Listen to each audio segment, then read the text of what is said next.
یو خبره هدیه څه ته وایي د دې متعلق چند خبرې دا عرض کېږي. هدیه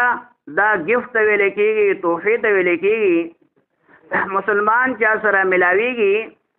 نو دې بل مسلمان ته ملاوېدو سره ملاقات سره چې هغه رشته دار دی، تعلق والا دی، دوست دی، خپل دی، چا سره ملاویږي نو هغه له ځان سره شیشې اسانتیا سره چې کوم شی ورلی کېږي هغې ته هدیه ویلی کېږي. د دې اسلام کې یعنی د دې تعلیم دی، حکم دی، دې سره مینه محبت دا زیاتېږي. لہذا که یو مسلمان چا سره ملاویږي نو دې د خپل د خوشحالۍ د وجې نه څه نه څه یعنی هدیه دا د ځان سره اوسي. دا مالدار سړي له هم وړلی شي، غریب سړي لپاره هم دارنګې خپل دی غیر خپل دی، لیکن دې کې دا خیال ساتل پکار دی چې خپل دی وس مطابق خوشحالۍ سره چې کوم شی تا ته ملاو شو او تا ځان سره وړو دغه شی دی. دا نه چې هغه به یو قیمتي شی وي، هغه به ډېر قیمت والا وي، ځان ته مشکلات به جوړی. دا نه مسواک دی لکه نن سبا د چا سره ملاویږي، اتقاف والے سره ملاو شي، جماعت کې ناست دی، یا بل یو مسلمان ستا دوست دی، رشتہ دار دی، هغه له تا د خوشبو یو بوتل ورکو، مسواک دی ورکو، دغه شان له تسبیح دی دا تا ورکړي. د دې نه علاوه چې څومره یعنی ستا زیات توفیق دی وس دی هغې ته ګوره، د هغې مطابق یعنی بل مسلمان ته تحفه ګفت دې ته ویلی کېږي هدیه. دې سره یعنی یو بل کې مینه محبت دا زیاتېږي او دا د اسلام تعلیم دی. دغه شان له مخکې مسلمان لپاره هم خوشحالۍ سره دا قبول پکار دی. که یو مسلمان لته یو هدیه ورکړه نو هغه لپاره ښه طریقې سره هغه قبول پکار دی. دا دې نه وایي چې دا وګوره زما حیثیت ته ګوره، زه څومره غټ سړی یم او دغه نه دې هدیې ته ګوره، دې ته کتلل نه دي پکار، بلکې خوشحالۍ سره چې کوم شی هغه راړه هغه قبول کا. بیا که تا ته دا پته ده چې زما دا دوست دی، رشتہ دار دی، خپل دی، دته دا شی زیات پسندیده شی دی، د هغه طبیعت تا ته معلوم دی، نو که هغه شی ولته اوسي هغه به زیات خوشحاله شي. نو دا د خپل لوس مطابق. نن ډېر مسلمانان داسې دي چې د دې نه محروم دي، دي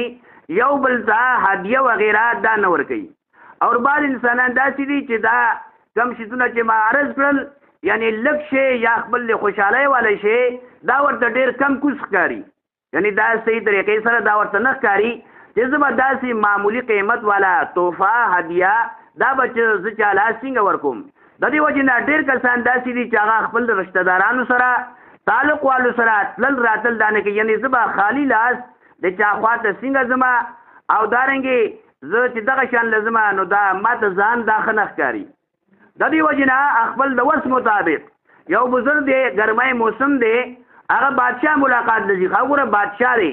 نو بادشاه سره د هېڅ شي کمی نشته دی. چې یو بادشاه وي نو هغه سره هر شی وافر انداز سره وي، لیکن یو غریب سړی دی هغه خپل جومپړ نه روان دی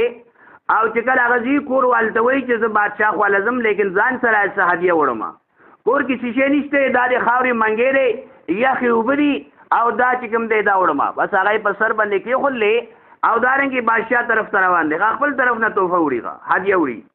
لارې کې چې کوم دی ګرد و غبار، ګرمۍ موسم دی، هغې کې دا دوړه وغیره دا پکې هم لګي او دارنګې هغه اوبه چې کوم دی د هغې رنګ هم بدل شو، د هغې هغه یخوالی هم بدل شو، د هغې هغه ذایقه دا پاتې نشله. کله چې بادشاه خواته دا تحفه دا هدیه یې وړله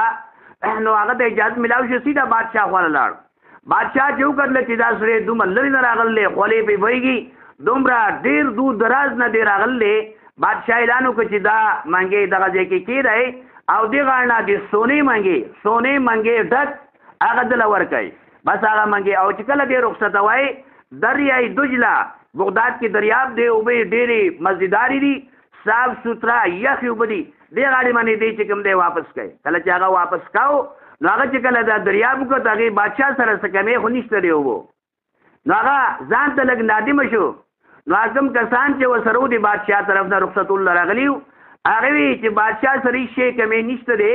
لیکن ستا د اخلاص قیمت به ستا سره نشته دی. ته چې کوم اخلاص سره راغلی کوم خلوص سره راغلی او کوم لري راغلی بادشاہ ملاقات لکه متوفه ته راوړ دا د دې قیمت بادشاہ سره نشته دی نه دای تعالی صرف یو گیفت راکړه نو عرض دا دی چې هر انسان که تعالی د گاونډي کور طرف نه رشتہ دار طرف نه د هر چا طرف نه یو شی ملاوي شي هغه قبول کا خطر طریقې سره اگر که تاغه نبی استعماله خل دی هغه زړه لپاره یعنی ته وای چې دا جزاک الله بارک الله فی مالک و اهلک الله دې استعمال کې برکت دې کې برکت واچي هغه به هم خوشاله شي او که هغه ماسکې ته هغه ناقدری اختیار کی هغه به دې باندې خپشي نو د دې یو دې ته ویل کېږي هدیه دا هر مسلمان لپاره چې چا سره ملاقات کوي دې باندې اس قسم لا قیمت نه لګي خپل دغه مطابق چې کوم دې هدیه دا ورکول پکار دي